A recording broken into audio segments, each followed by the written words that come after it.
Welcome to Sangeeta kitchen. Sangeeta কিচেনে আজকে আপনাদের সামনে আরেকটি সহজ রেসিপি নিয়ে হাজির হয়েছে। এটা তালের রুটি।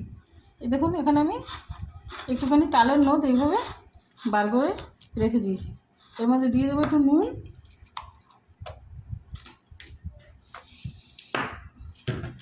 তারপরে এই তালটা দিয়ে পরিমাণ মতো, মানে এই তালের মধ্যে যতটা আটা হয় আমি সেই আটাটার মধ্যে দিয়ে দেবো, বা একটু সামান্য জল আপনারা দিতে পারেন। এবার আমি এটাকে মেখে নেব। মেখে একটা ডো তৈরি করে নিয়ে আপনাদের সামনে ফিরে আসছি। এই দেখুন, আটা দিয়ে তাল দিয়ে এইভাবে ডোটা তৈরি করে নিয়েছি। যারা মিষ্টি খেতে ভালোবাসেন বা মিষ্টি খান তারা এর মধ্যে চিনি দিয়ে নেবেন।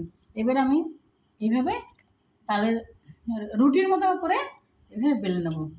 সাধারণ রুটির থেকে একটু অসাধারণ খেতে লাগে, দেখতেও একটু সুন্দর লাগে, যেহেতু তালের রঙটা থাকে হলুদ হলুদ।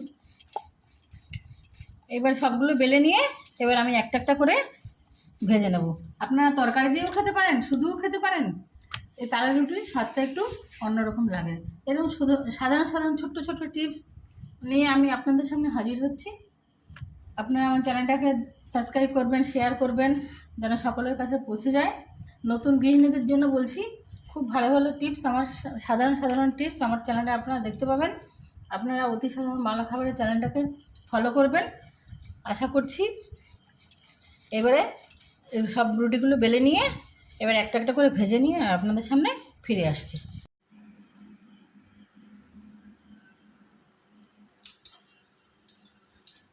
এই দেখুন বন্ধুরা, এরকম সুন্দর করে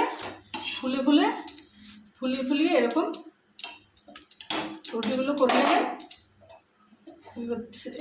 এই রুটির গন্ধটাই একটু অন্যরকম হয়।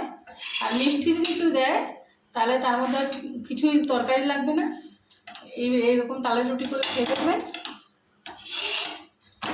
ভিডিওটি যদি ভালো লাগে, দেখতেও সুন্দর, খেতেও সুন্দর। ভিডিওটি যদি ভালো লেগে থাকে লাইক, কমেন্ট, শেয়ার, সাবস্ক্রাইব করতে ভুলবেন না। ধন্যবাদ।